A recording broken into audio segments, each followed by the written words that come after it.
Hello students, कैसे हैं आप सब लोग। स्वागत है आपका ऑनलाइन क्लासेस में। मैं आशा सुमन, बायोलॉजी लेक्चरर, डाइट तदरौल शाहजहानपुर।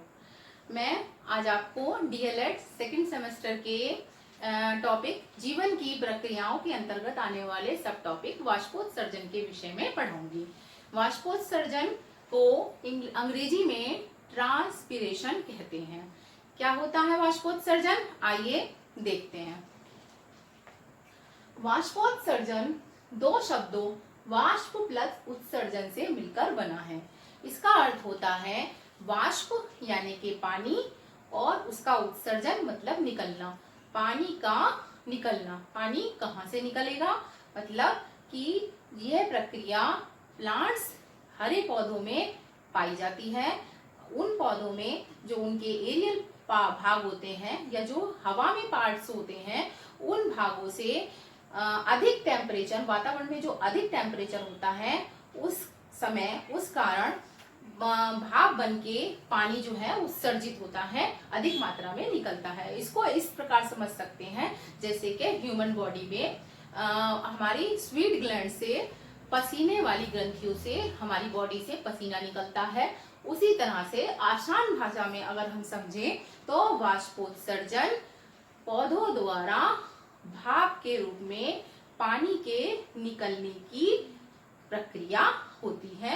अगर एक परिभाषा के रूप में डिफाइन करें तो जीवित पौधों के वायवीय भागों या एरियल पार्ट से जल के वाष्प के रूप में उड़ने की प्रक्रिया को वाष्पोत्सर्जन कहते हैं। और the loss of water in the form of vapour from the living tissue of aerial parts of the plant is called transpiration। इसको अब हम एक चित्र के माध्यम से समझेंगे। आइए अब इस प्रोसेस को एक चित्र के माध्यम से समझते हैं। ये देखिए, इस चित्र में ये दर्शाया गया है कि ये एक ट्री है, ये इसकी रूट्स है, ये पार्ट्स जो है वो स्टेम या तना कहलाता है, और ऊपर का पोर्शन जो भी है उसमें branches, leaves, fruits and flowers आते हैं। तो रूट्स से पानी और खनिज लवण जो है वो पेड़ या ट्री या प्लांट जो है ऊपर की साइड में, अपर साइड में डायरेक्शन में एब्जॉर्ब करते हैं। वो एब्जॉर्प्शन कैसे होता है, इसमें एक, ये आप सभी जानते हैं कि हमारा शरीर हो या पेड़ पौधों का शरीर हो या इनकी बॉडी हो, वो सेल से, कोशिकाओं से मिलकर बनी होती है। और कोशिकाएं जो हैं वो ऊतकों का निर्माण करती हैं। तो ऊतक जो होते हैं वो इसमें इम्पोर्टेंट रोल प्ले करते हैं। इसमें जो है वो जाइलम नाम का ऊतक जो है वो बहुत अच्छा रोल, इम्पोर्टेंट रोल प्ले करता है।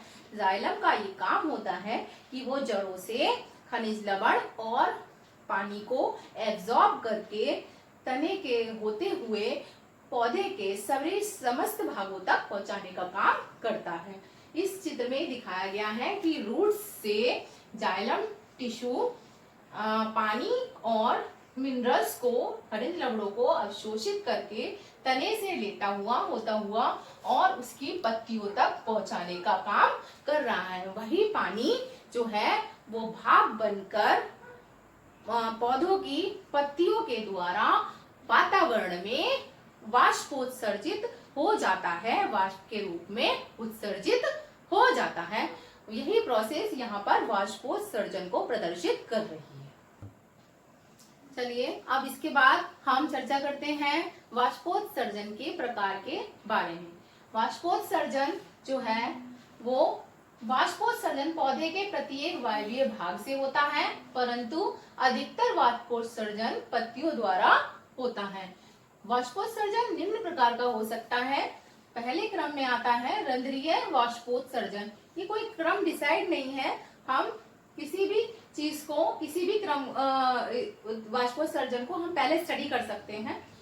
ये मैंने एक क्रम बनाया है, तो उस क्रम में हम पहले रंध्रीय वाष्पोत्सर्जन को, जिसे स्टोमेटल ट्रांसपायरेशन कहते हैं, स्टडी करेंगे। उसके बाद हम उपत्वचीय वाष्पोत्सर्जन या क्यूटिकुलर ट्रांसपीरेशन को स्टडी करेंगे। इसके बाद आता है वात रंध्रीय वाष्पोत्सर्जन। इसको इंग्लिश में कहते हैं लेंटिक्युलर ट्रांसपीरेशन। तो हम इन तीनों को स्टडी करेंगे। On the basis of the passes through which plants give out water in the form of vapor, transpiration is of the three types. First, stomatal transpiration, second, cuticular transpiration, and third, lenticular transpiration.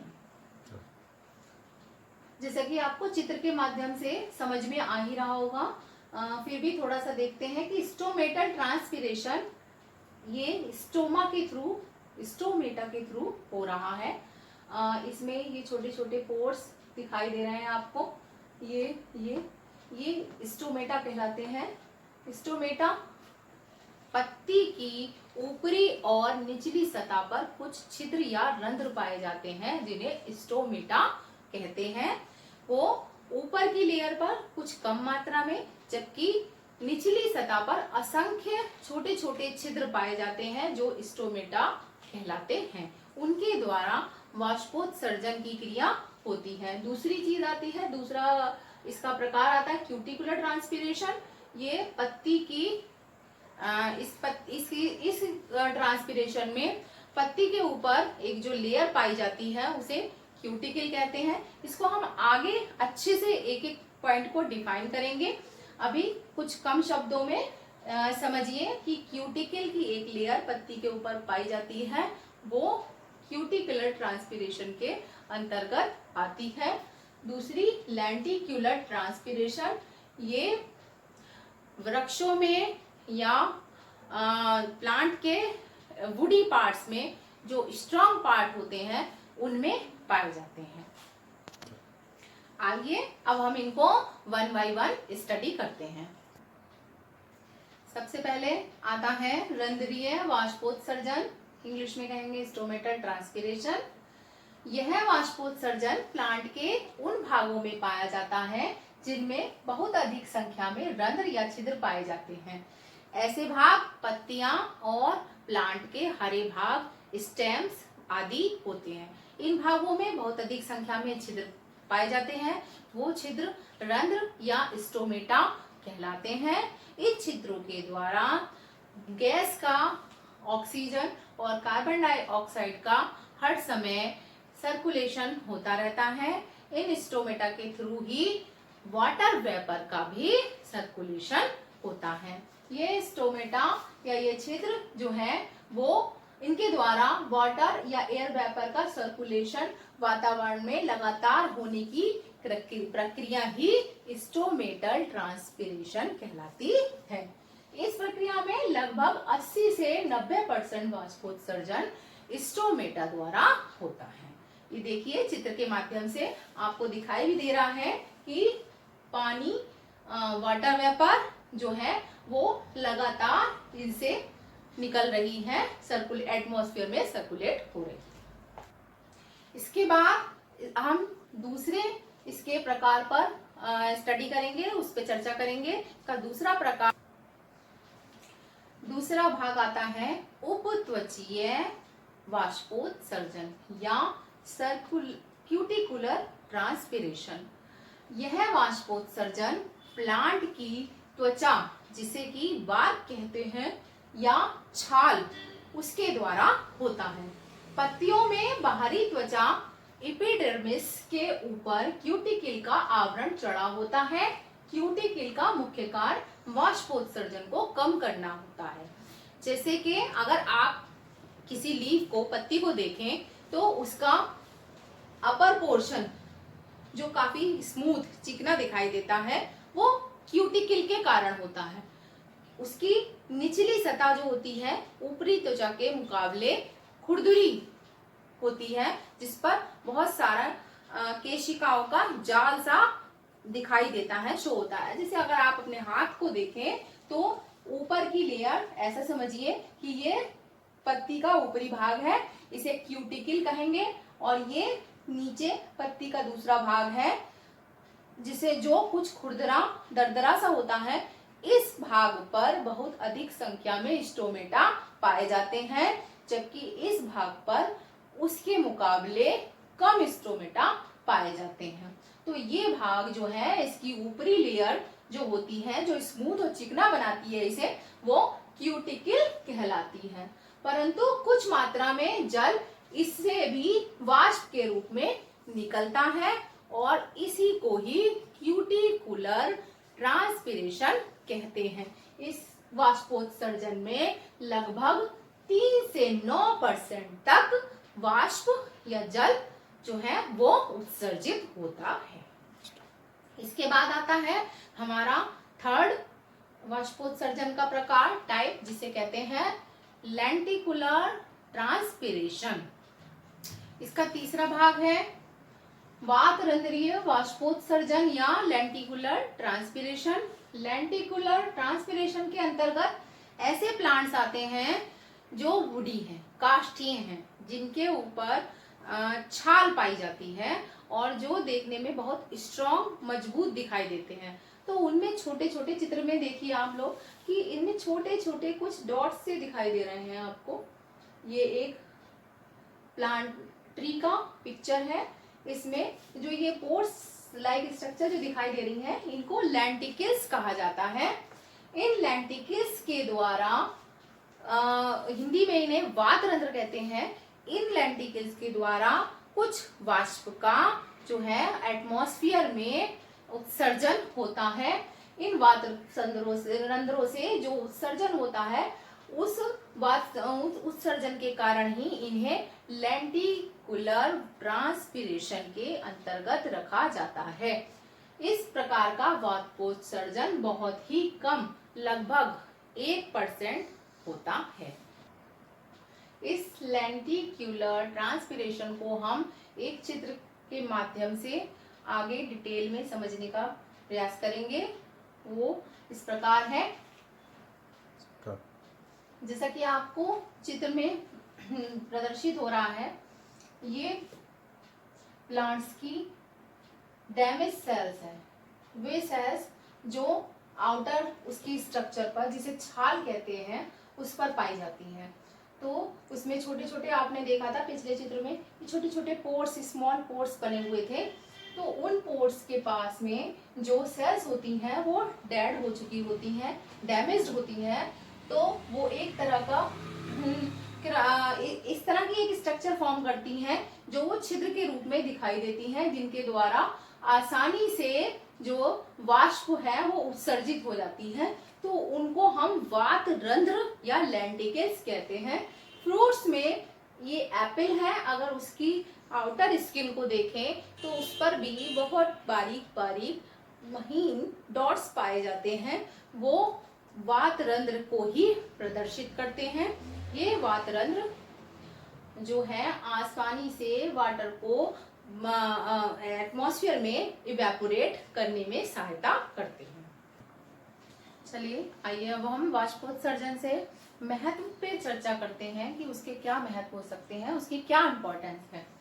तो यह खनिज लवणों को जड़ से पत्तियों तक पहुंचाने में सहायता करता है। दूसरा पॉइंट आता है, यह पौधों का तापमान संतुलित बनाए रखने में सहायता करता है कि जैसे ही पानी का इवेपोरेशन होता है तो शरीर में, प्लांट की बॉडी में जो उसका टेम्परेचर होता है वो कंट्रोल हो जाता है। तो ये इस प्रकार पौधों के तापमान को संतुलित बनाए रखने में बहुत अच्छी सहायता करता है। यह जल अवशोषण एवं रसारोहण में मदद करता है। इसके अलावा यह वायुमंडल को नम बनाकर जल चक्र को पूरा करने में सहायता प्रदान करता है। प्रकाश संश्लेषण की क्रिया के लिए यह जल का स्टोरेज करता है। तो ये जो है इसके कुछ महत्व है। वाष्पोत्सर्जन की क्रिया के क्या इम्पोर्टेंट पॉइंट है उसके द्वारा, ये इससे हमें जो है वाष्पोत्सर्जन के द्वारा हमें क्या क्या लाभ, या पौधे को क्या क्या लाभ जो है वो इसमें प्रदर्शित किए गए हैं, वो देखने को हमने इन पर चर्चा की है। अब चर्चा करते हैं कि वाष्पोत्सर्जन की क्रिया को कौन कौन से कारक जो हैं वो प्रभावित करते हैं, उस पर कौन कौन से कारक इफेक्ट डालते हैं। तो वाष्पोत्सर्जन में की क्रिया पर बहुत से कारक प्रभाव डालते हैं, जिनको हम दो भागों में बांट सकते हैं। पहले कारक आते हैं बाह्य कारक, इन्हें एक्सटर्नल फैक्टर्स कहा जाता है, और दूसरे कारक आते हैं आंतरिक कारक, इन्हें की इंटरनल फैक्टर्स कहा जाता है। आइए इनको वन बाय वन डिटेल में पढ़ते हैं, स्टडी करते हैं। बाह्य कारक, बाह्य कारकों में आते हैं वायु की आपेक्षिक आर्द्रता। अगर वातावरण में वायु की आर्द्रता अधिक होगी तो वाष्पोत्सर्जन की क्रिया कम होगी। इसके विपरीत अगर वायु की आर्द्रता कम होगी तो वाष्पोत्सर्जन की क्रिया अधिक होगी। इसके बाद आता है वायु की गति। अगर एटमॉस्फेयर में, वातावरण में वायु की गति अधिक होगी तो वाष्पोत्सर्जन की क्रिया भी अधिक होगी, जबकि इसके विपरीत अगर वायु की गति कम होगी तो वाष्पोत्सर्जन की क्रिया भी कम होगी। तापमान, अगर तापमान अधिक होगा तो वायु वाष्पोत्सर्जन की क्रिया भी अधिक होगी, और अगर तापमान कम होगा तो वाष्पोत्सर्जन की क्रिया कम देखने के लिए मिलती है। वायु के दाब पर आते हैं। वायु का दाब अगर कम होगा तो वातावरण में वाष्पोत्सर्जन की दर अधिक हो जाएगी। उसके विपरीत यदि वायु का दाब अधिक होगा तो वाष्पोत्सर्जन की दर कम हो जाएगी। प्रकाश की तीव्रता, यदि प्रकाश तेज होगा, अधिक होगा प्रकाश की तीव्रता, तो वाष्पोत्सर्जन की दर भी बढ़ जाती है। इसके विपरीत यदि प्रकाश की तीव्रता कम होगी तो वाष्पोत्सर्जन की दर भी कम हो जाती है। उपलब्ध मृदा जल, पानी में मृदा में जितना जल होगा उसी के अनुसार जो है वाष्पोत्सर्जन की क्रिया प्रभावित होगी। अगर प्लांट जो है सॉइल से, जमीन से अधिक मात्रा में जल अवशोषित करते हैं तो वाष्पोत्सर्जन की क्रिया भी अधिक होगी। अगर पानी की दर कम हो जाती है तो वाष्पोत्सर्जन की क्रिया भी कम हो जाएगी और पत्तियां मुरझा जाती हैं। इसके बाद आते हैं आंतरिक कारकों पे। आंतरिक कारकों में आता है सबसे पहले उपचर्म या क्यूटिकल। जैसा कि हमने अभी पीछे ही पढ़ा था कि पत्तियों पर क्यूटिकल की लेयर पाई जाती है, तो वो क्यूटिकल की लेयर लीव्स की बॉडी से या पत्तियों की बॉडी से वाष्पोत्सर्जन की क्रिया को कम करने में सहायता प्रदान करती है। तो क्यूटिकल जो है वो पत्तियों के द्वारा अधिक वाष्पोत्सर्जन ना हो, इसलिए वो उस पर एक इम्पोर्टेंट फैक्टर की तरह कार्य करता है। उसके बाद आता है बाह्य त्वचा पर रोम। कुछ पत्तियों की बाह्य त्वचा पर छोटे छोटे रोम या हेयर लाइक स्ट्रक्चर पाई जाती हैं। अगर उनकी संख्या अधिक होगी तो वाष्पोत्सर्जन की दर भी कम होगी। अगर उनकी संख्या कम होगी तो वाष्पोत्सर्जन की दर बढ़ जाती है। इसके अलावा आता है पर्णरंध्रों की संख्या। पत्ती की संरचना में आपने स्टडी किया था अभी पीछे कि स्टोमेटा पाए जाते हैं, पत्तियों में रंध्र पाए जाते हैं जो कि जिनके द्वारा वाष्पोत्सर्जन की क्रिया जो है वो अधिक होती है। अधिक संख्या में रंध्रों के कारण वाष्पोत्सर्जन की क्रिया जो है वो अधिक होती है। तो अगर इनकी संख्या अधिक होगी तो वाष्पोत्सर्जन अधिक होगा, अगर इनकी संख्या जिन भागों में कम होगी उन भागों से वाष्पोत्सर्जन की दर कम होती है। उसके बाद आते हैं धसे हुए रंध्र। आपने देखा होगा अधिकतर मरुस्थलीय प्लांट या रेगिस्तानी प्लांट जो होते हैं जैसे कि कैक्टस है, तो उसमें जो लीव्स होती हैं वो मांसल फ्लैशी रूप में जो है तने जो होते हैं वो मांसल फ्लैशी रूप में कन्वर्ट हो जाते हैं, और जो पत्तियां होती है वो कांटों का रूप ले लेती हैं। तो उसमें क्या होता है, उसकी बॉडी में सेकंड स्टोमेटा पाए जाते हैं, वो उसकी बॉडी में धसे हुए रंध्र पाए जाते हैं जो उनकी बॉडी से वाष्पोत्सर्जन को कम मात्रा में एटमॉस्फेयर में जाने देते हैं या वाष्प को कम मात्रा में वातावरण में जाने देते हैं, सर्कुलेट होने देते हैं। तो वातरंध्र धसे होने से उनके बॉडी से पानी का कम उत्सर्जन होता है। पत्ती का तल, कुछ पत्तियों का तल छोटा होता है, कुछ पत्तियां छोटी होती हैं, कुछ पत्तियां बड़ी होती हैं, कुछ का तल जो होता है वो सकरा होता है। तो उन पर स्टोमेटा की उपस्थिति उन्हीं के अनुसार होती है। तो जैसा पत्ती का तल होगा उससे उस प्लांट की बॉडी से उतनी मात्रा में पानी का या वाष्प का उत्सर्जन होगा। तो यहाँ पर आज हमारा ये टॉपिक कंप्लीट होता है। इसके अंतर्गत हमने ट्रांसपिरेशन या वाष्पोत्सर्जन किसे कहते हैं ये पढ़ा, इसके महत्व पढ़े, इसके प्रकार पढ़े। इसके अलावा हमने इसके फैक्टर्स पर चर्चा की। तो आई होप आप लोगों को ये सब अच्छे से समझ में आ गया होगा। आज की क्लास यहीं पर खत्म करते हैं।